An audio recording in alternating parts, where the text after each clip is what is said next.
At the edge of Scotland, where the hills ripple like pages in an old book, and the air carries a faint chill even in summer, lies Edinburgh, a city carved from rock and wrapped in mist. Perched between the volcanic crags of Arthur's Seat and the silver ribbon of the Firth of Forth, Edinburgh rises in layers, its skyline crowned with ancient spires, castle walls, and chimney pots that lean slightly with time. The city is a harmony of contrasts, bustling yet hushed, grand yet intimate, wild in spirit yet beautifully composed. Here cobblestones echo the footsteps of poets and rebels alike, and every stone seems to whisper a story. As day gives way to evening, the city softens. Gas lamps flicker to life along curved alleys, casting warm light on damp flagstones and ivy-covered closes. The scent of wood smoke and aged whiskey drifts from doorways, while the faint sound of fiddles echoes from a quiet pub tucked beneath the street. The wind slides through the winds and along the Royal Mile, brushing against weathered windows and soot-darkened walls. In Edinburgh, the night does not arrive suddenly. It descends gently, like fog over the meadows or the turning of a fragile page. This is not a city you race through. It invites you to linger in its hidden gardens, its old libraries, its moonlit bridges. The journey ahead moves slowly, past haunted closes and quiet locks, past candlelit rooms where time feels folded and still. Let the ancient rhythm of this place guide your thoughts toward rest. As the stars rise above the castle and the streets fall silent, may this story wrap around you like a tartan shawl, warm, worn, and woven with wonder. Welcome to Bedtime Travel Stories, where soothing tales and gentle narrations take you on a tranquil journey through the world's most enchanting places, right from the comfort of your bed. Unwind and travel with us as we explore the globe one story at a time, helping you relax and drift into a peaceful sleep. The Royal Mile stretches like a spine through Edinburgh's Old Town, connecting the towering bulk of Edinburgh Castle with the quiet solemnity of Holyrood Palace. Cobblestones worn smooth by centuries echo faintly with each step, their rhythm softened by the gentle hush of the night. As lamps flicker into life and shadows grow long, the Royal Mile becomes less a street and more a passage, a layered corridor of memory, myth, and moss-darkened stone. Every close and alleyway that splinters from it seems to whisper its own story.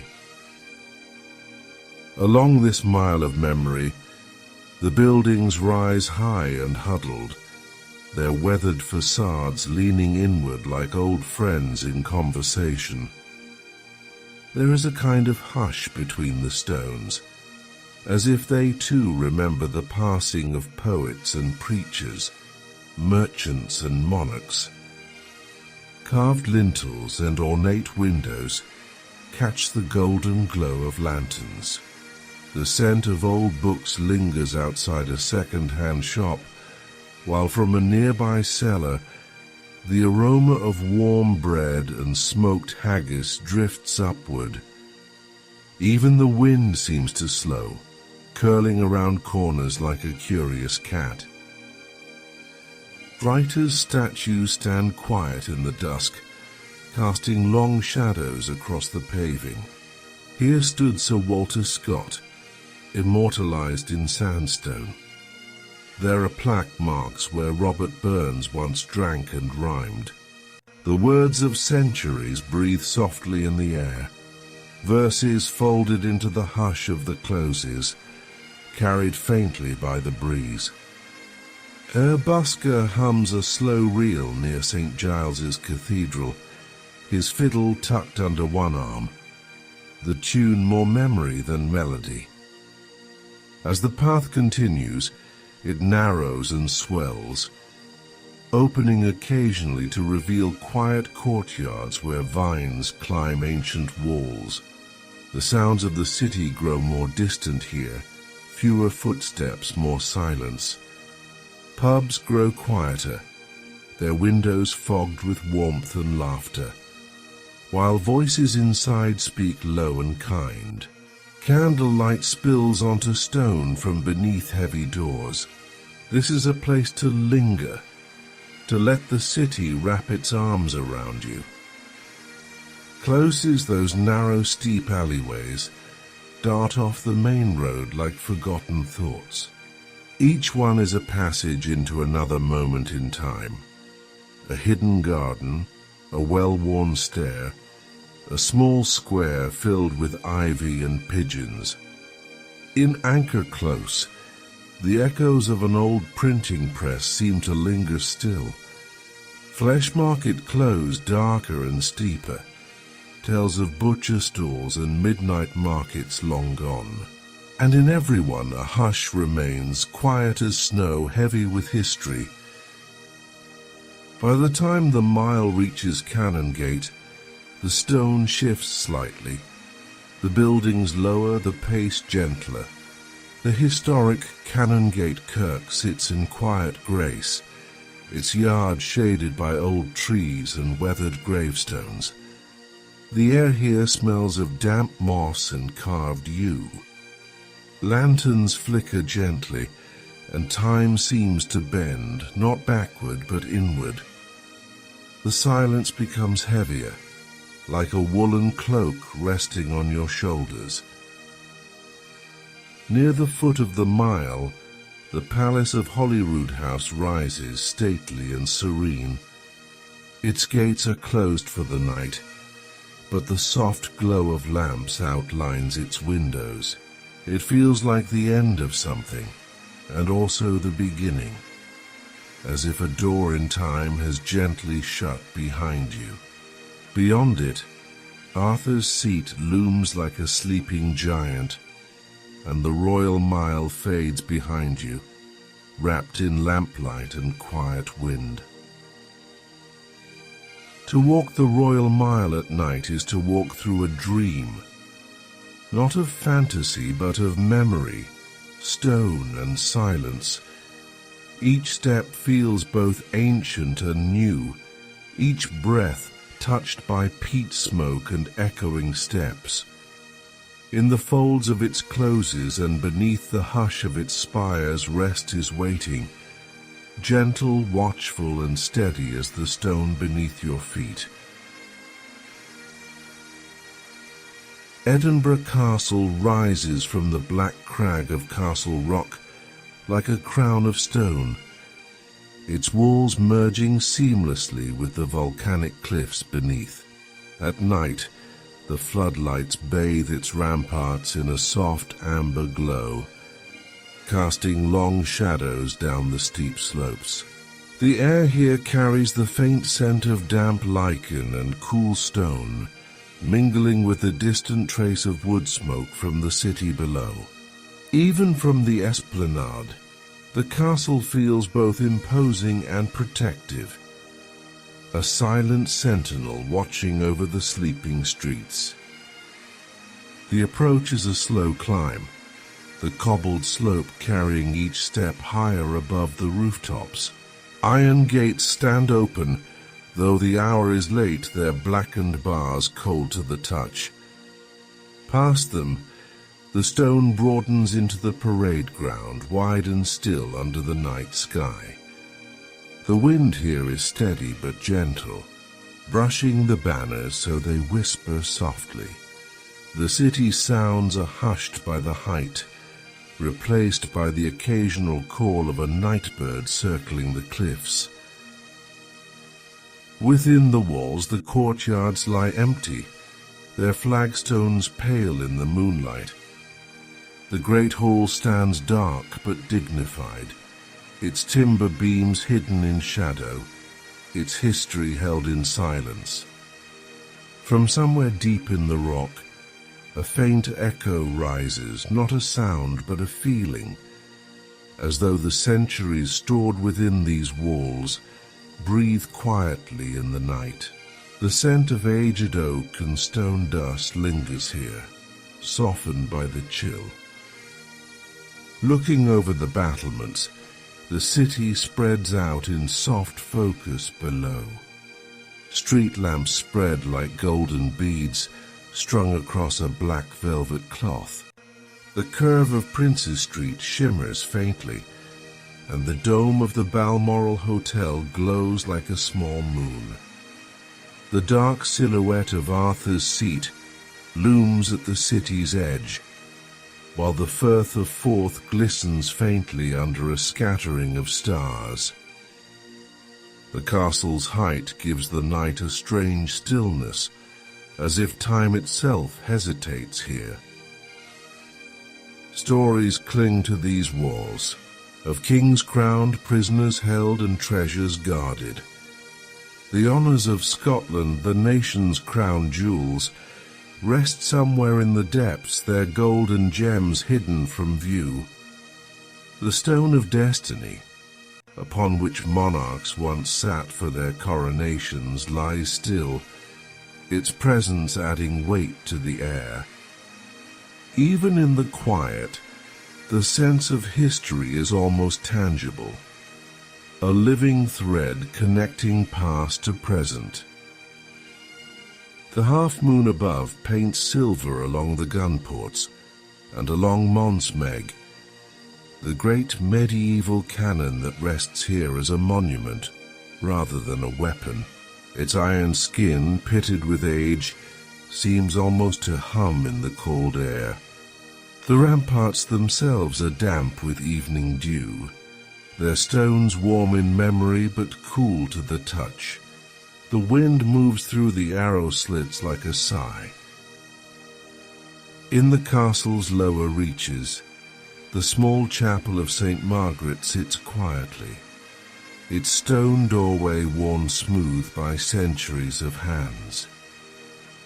The inside is dark, yet the feeling it gives is of shelter and stillness.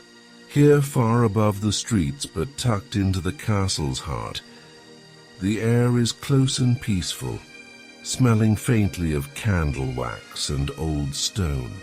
It feels like the pause between heartbeats. When the time comes to leave, the descent feels softer than the climb. The walls and towers fade back into silhouette, the glow of the floodlights dimming as the Royal Mile comes into view once more. The city hum grows louder, but the quiet strength of the castle remains in memory. It lingers like a deep chord in the air, steady, unshaken, and timeless.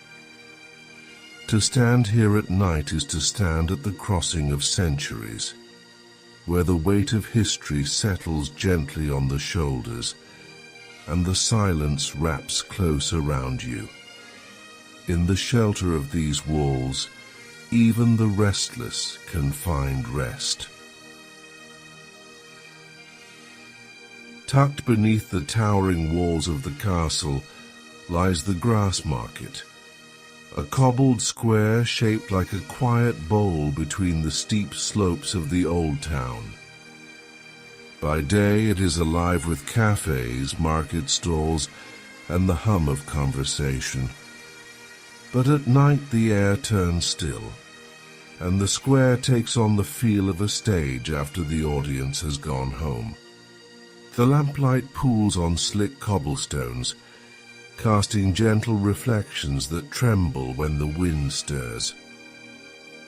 The grass market stones hold centuries of memory, some bright with the chatter of merchants, others heavy with the weight of darker tales.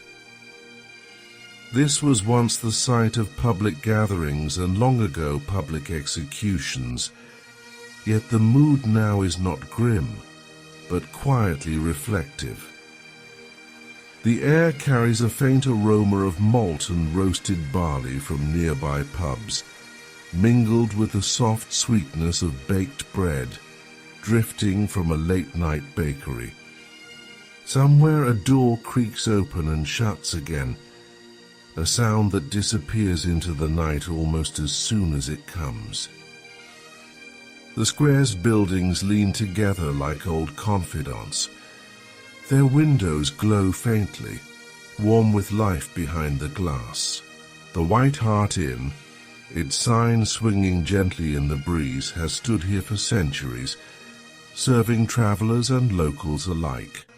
In the calm of evening, its door stands half open, letting out the low murmur of conversation and the scent of aged whiskey.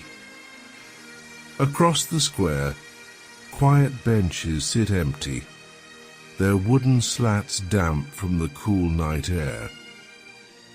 Along the edges, narrow streets climb away from the square like rivulets. Westport stretches toward the outer reaches of the old town, while Candlemaker Row twists upward toward Greyfriars. These routes feel like threads in a great woven cloth, binding the grass market to the rest of Edinburgh's story. The sound of footsteps drifts down from the winds, the rhythm unhurried, almost meditative. Above it all the castle looms, its floodlit walls standing watch from the dark crag. Seen from here it feels less like a fortress and more like a guardian spirit, silent, patient, ever-present. The outline of its towers and battlements is softened by the faint haze in the night air, as if time itself has blurred the edges. In one quiet corner of the grass market, a small garden blooms between the stone walls.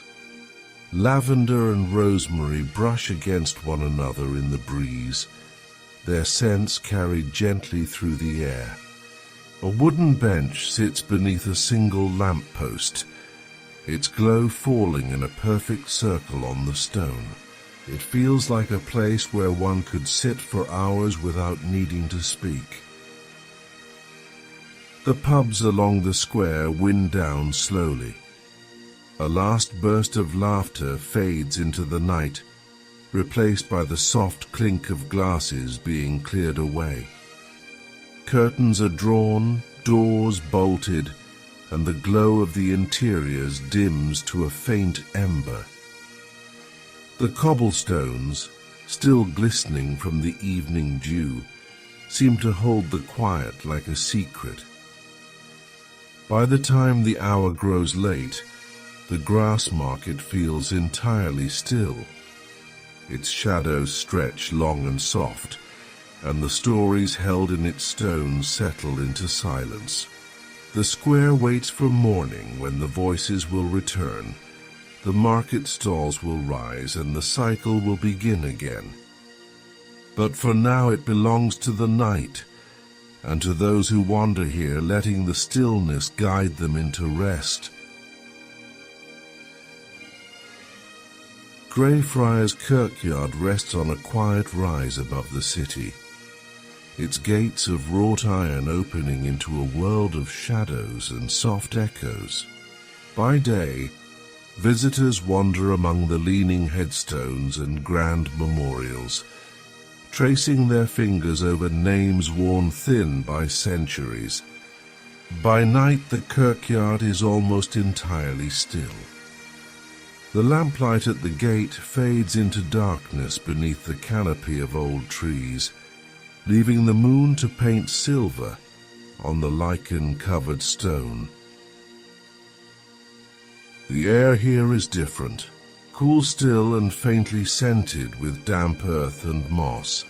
The grass is thick underfoot, muffling each step. while the wind passes gently through the yew trees, sounding like distant whispers. The tall arched walls keep the outside world at bay, making the space feel both protected and slightly apart from time. It is not an unsettling quiet, but rather one of reverence, as though the ground itself is breathing slowly. Greyfriars holds countless stories, some famous, others forgotten. Many come here to see the resting place of poets, scholars, and civic leaders, their monuments standing tall against the night sky. Others seek the grave of Greyfriars Bobby, the loyal little dog who kept watch over his master's grave for 14 years. By the light of the moon, his small statue near the entrance gleams softly, a reminder that devotion can live far beyond the span of a single life. As the path curves deeper into the kirkyard, the monuments grow taller, casting long shadows across the grass. Angels with outstretched wings stand frozen in mid-flight, their faces serene beneath centuries of weather. The carvings of skulls and hourglasses, common in older stones, speak quietly of the passage of time. Yet even in their solemnity, there is beauty, a sense of artistry in every chisel mark preserved in the cool embrace of the night. The city beyond the walls hums faintly, but here it feels far away. The muffled sound of a carriage crossing the cobblestones, the soft toll of a distant bell. They reach the kirkyard only as gentle reminders that life continues outside. Within these walls the world feels slower, the moments stretch thin. One can pause here without counting the minutes. A bench sits against the wall near a cluster of memorials, worn smooth by countless visitors. The scent of damp stone mingles with the faint perfume of wildflowers that have seeded themselves among the graves.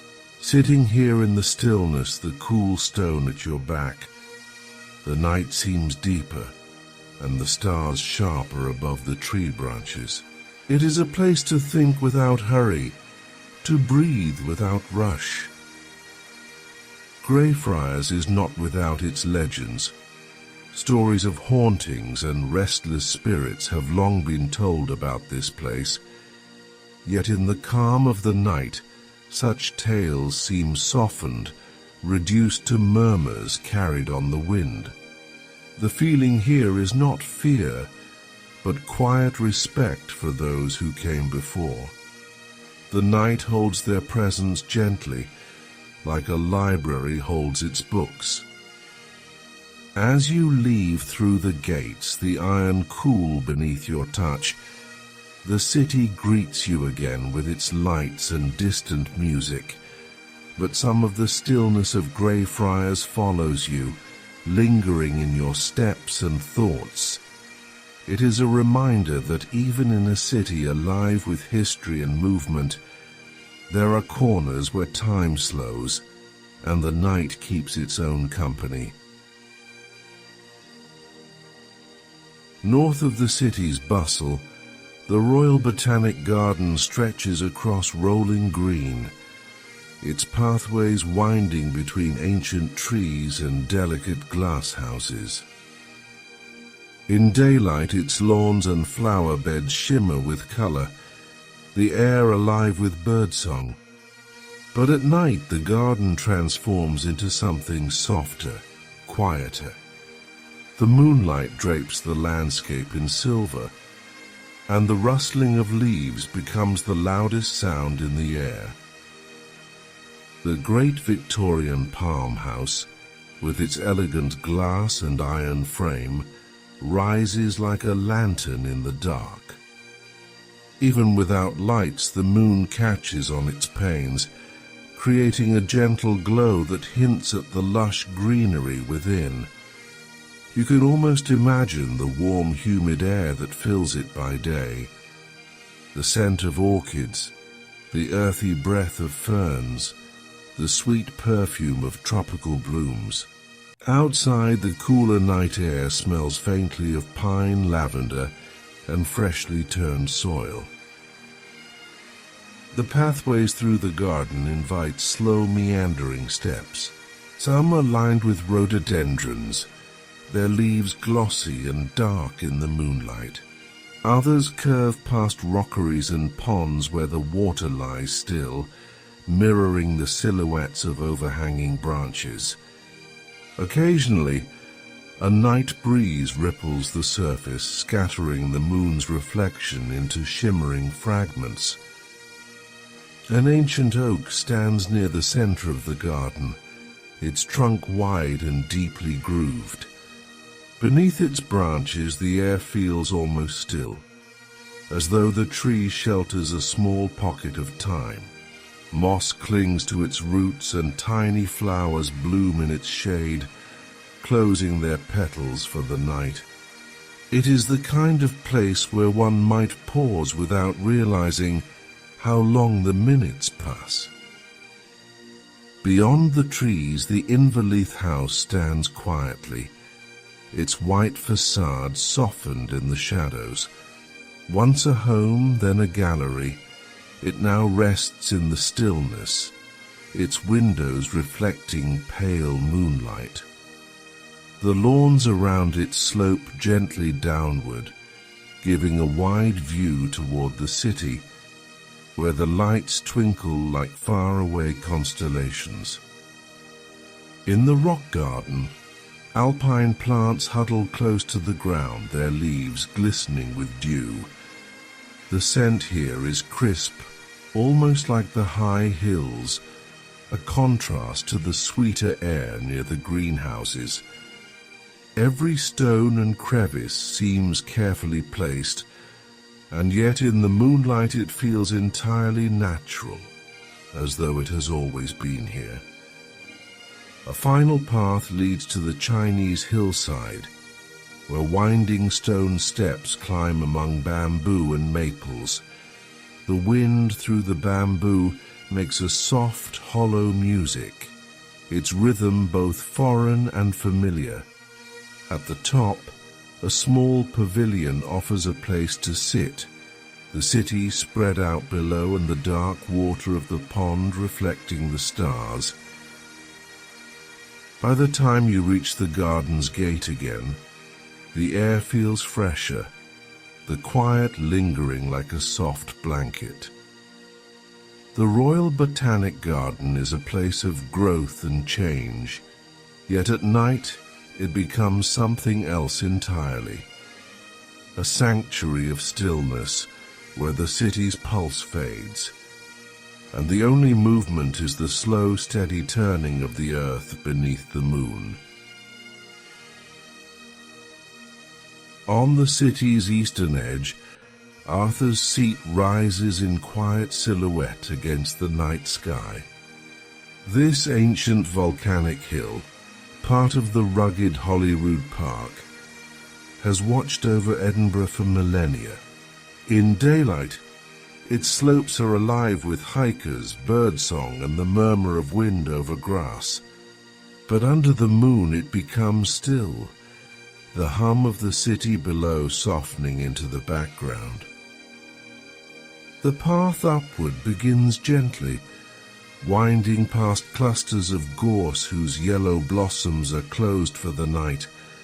The scent of the shrubs lingers in the cool air, a faint sweetness mingled with the smell of stone and earth. The only sounds are the soft crunch of footsteps and the whisper of wind brushing over the hillside. Far below, the city's lights twinkle like constellations, a mirror to the stars overhead. As the climb steepens, the ground grows rockier, the trail lined with jagged outcrops that catch the moonlight. These stones, worn smooth in places by centuries of passing feet, tell the story of countless lives that have crossed here, shepherds, scholars, wanderers and dreamers. Every step brings a wider view, the horizon opening to reveal the black shimmer of the Firth of Forth in the distance. Near the summit, the air feels sharper, cooler, and the breeze carries with it a faint tang of salt from the distant sea. The grasses here grow low, bending easily under the touch of the wind.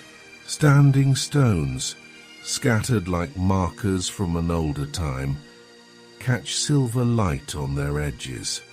Even without daylight, the terrain's undulations can be felt underfoot, a reminder that Arthur's Seat is more than just a hill, but a sleeping volcano, ancient and enduring.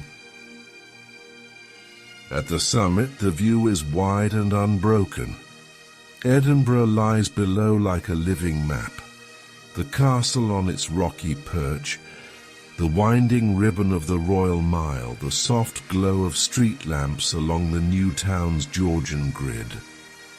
Beyond, the dark outlines of the Pentland Hills fade into the horizon.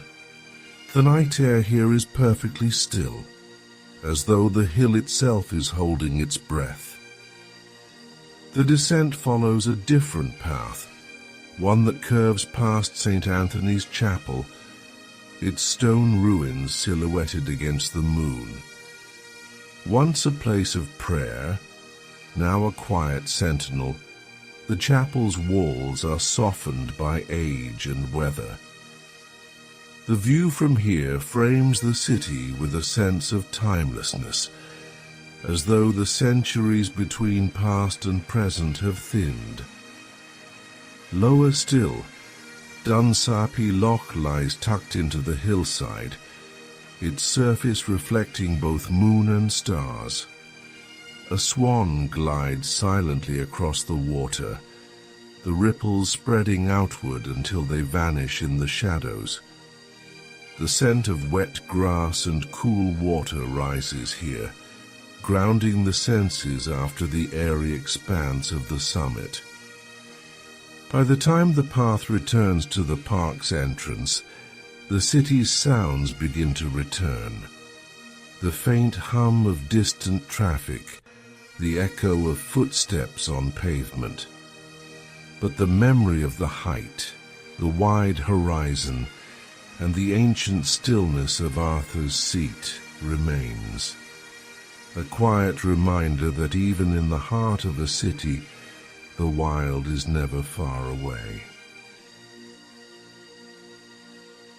Tucked away just off the Royal Mile, Lady Stairs Close opens like a secret, its narrow stone passage leading to a courtyard from another time. In the centre, the Writers' Museum stands, its sandstone walls warm even in the cool night air. Lantern light spills faintly across the cobblestones, and the air smells faintly of old stone and the last traces of the day's rain. This is a place that feels apart from the city's bustle, as though it exists in a quiet, unchanging pocket of Edinburgh's soul. Inside, the museum houses the lives and words of three great Scottish writers, Robert Burns, Sir Walter Scott, and Robert Louis Stevenson. By day, the rooms are filled with visitors leaning over display cases, reading letters in delicate script, and studying portraits hung in gilded frames. At night, the silence is deep, as if the words themselves rest, waiting for daylight to stir them again. Yet it is easy to imagine whispers lingering in the air, fragments of poetry, lines of adventure, the cadence of old Scots verse. The staircase winds upward, its wooden steps worn by generations of feet. The scent of polished wood mingles with something older, the faint must of books and centuries-old paper. In the Burns room, a quill sits beside an ink pot, a reminder of the slow, deliberate pace of writing in his time. In the Stevenson room, a model of the Hispaniola from Treasure Island waits in the half-light, its sails still as if caught in an eternal calm. From an upstairs window, the view looks down into the courtyard, where shadows gather in the corners. The stones below glisten faintly from the day's dampness, and the sound of footsteps on the Royal Mile drifts faintly in. There is a peace here, but also a feeling of connection, as though the city outside is just a continuation of the stories within these walls. The Sir Walter Scott room holds mementos of his long and storied career, manuscripts, letters, and the great man's writing desk. The wood is dark and smooth, the grain catching what little light there is. One can imagine him seated there, shaping words into worlds, his mind weaving landscapes as real and detailed as the hills and lochs beyond the city. Even in the absence of people, the museum feels alive with the presence of those it honors. The walls seem to hum faintly with language, the windows sheltering the quiet glow of imagination. Outside, the narrow close is still, the air cool and fresh, carrying the scent of night-blooming flowers from a hidden garden nearby. Walking away, the sound of your own footsteps on the cobblestones seems almost part of the place's rhythm. The Writers' Museum is more than an archive. It is a vessel for voices that have shaped how Scotland is seen, remembered, and imagined. And in the stillness of the night, those voices seem close enough to touch. To the east of the city centre, Calton Hill rises with quiet grace, its grassy slopes catching the last glimmers of twilight before night settles in. The climb is gentle, the path curving steadily upward from Regent Road, lined with lamplight that casts long, soft shadows. The scent of damp earth and wildflowers drifts on the air, mingling with the faint salt of the distant sea. Above, the silhouette of monuments waits against a deepening sky, a crown of stone upon the city's brow. At night, the National Monument stands like a fragment from ancient Greece, its incomplete columns lit faintly by hidden lamps.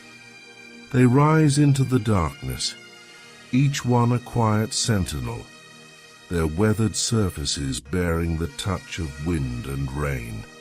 Nearby, the Nelson Monument, shaped like an upturned telescope, keeps its watch, its narrow windows glowing softly. Together, these structures make Calton Hill a place that feels both worldly and otherworldly, touched by history yet alive in the present. From the hilltop, Edinburgh unfolds in every direction. To the west, the castle sits in its shadowed fortress, its rock base glowing faintly from the city lights below. The old town snakes along the ridge, its spires and steeples etched in silver by the moon. The new town's ordered streets spread out like a quiet map, their Georgian facades softened by distance. Turning east, the dark waters of the Firth of Forth stretch toward the horizon, reflecting fragments of starlight. In the far distance, the faint twinkle of coastal towns hints at life beyond the city. while to the south the rolling Pentland Hills are cloaked in shadow, their shapes softened to gentle curves. The wind here carries a coolness that sharpens the senses, yet soothes the spirit. The Dugald Stewart Monument, with its elegant classical form, frames one of the most iconic views of the city. Standing beside it, the eye is naturally drawn to the Royal Mile's gentle descent toward Holyrood Palace, each landmark in its place like a note in a carefully composed melody. In this quiet hour the view feels intimate, as if the city has drawn its curtains but left the light on, a private world offered to those who climb the hill after dark. The grassy slopes around the monuments are peaceful, dotted here and there with small clusters of people, friends sharing a quiet conversation, couples leaning into each other, solitary figures content to watch the lights flicker below. The sound of laughter drifts faintly, blending with the wind's soft song through the grass.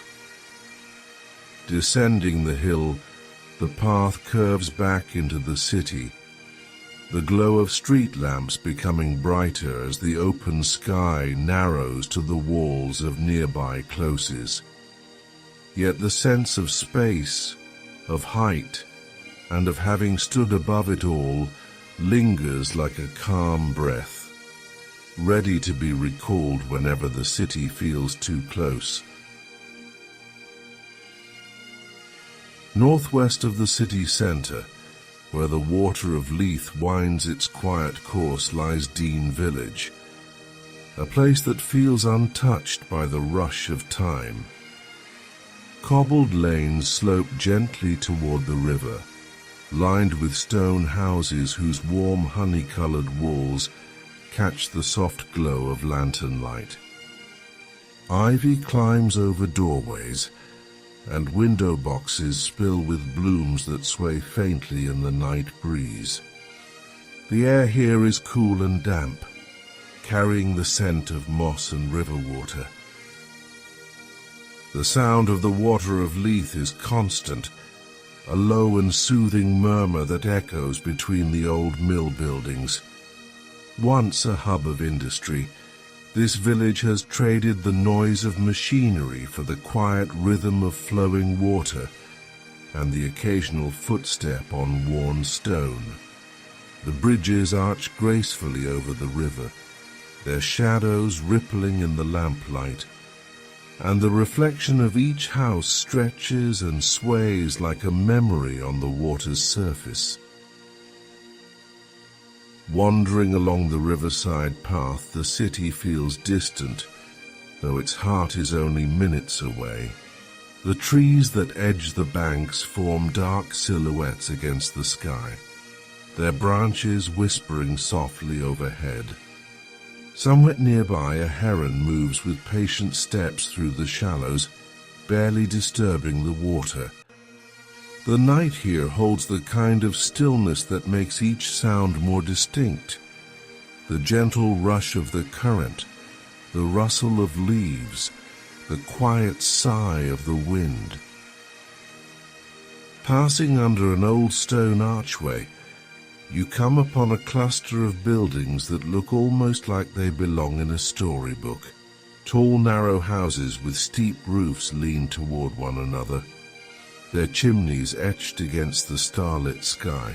The faint glow from curtained windows suggests quiet evenings within, perhaps someone reading by lamplight, or the low murmur of conversation over tea. The village square, small and irregularly shaped, is lit by a single lamp whose light pools warmly on the stones. Here the sound of the river is softer, more like a hum beneath the stillness. The air smells faintly of wood smoke, drifting down from chimneys and mingling with the cool scent of water. It is a place where time seems to pause, where the day's pace slows into something gentle and measured. Crossing a narrow footbridge, the river flows beneath you with a silver sheen, catching fragments of moonlight in its ripples. From this vantage, Dean Village seems almost hidden from the world, a pocket of tranquility cradled by the city. Even the footsteps you leave on the path feel temporary, destined to fade into the timeless rhythm of water and stone. As you leave, the murmur of the Water of Leith follows, softening with each step until it is only a memory. Dean Village remains behind, a quiet sanctuary, waiting for the next traveller to find it under the gentle glow of night. Edinburgh, with its steep winds, stately closes, and skyline of spires, is a city that lingers in the mind long after the footsteps have faded. By day it hums with history and the movement of life, but by night it becomes something more intimate, a place of quiet reflections and whispered stories carried on the wind. The streets, the hills, the waters, and the shadows each hold their own rhythm, blending into a melody that seems written just for the listener. From the castle's height to the gentle slope of Calton Hill, the city reveals itself in layers, each view framed by the changing light of evening into night, the glow of lamps on cobblestones, the scent of the sea in the air, the rustle of leaves in hidden gardens, all weave together into a tapestry that soothes and steadies the heart. Here the modern and the ancient do not compete, but instead walk side by side, bound by a quiet respect for the stories they share. As the moon hangs over the city, silvering rooftops and tracing the outline of Arthur's Seat against the horizon, Edinburgh seems to breathe in unison with the night. It invites you to linger just a little longer, to listen a little more closely, and to carry its calm with you wherever you go. The city will wait, patient as stone and as welcoming as a warm light on a winter evening, ready to be rediscovered when you next return.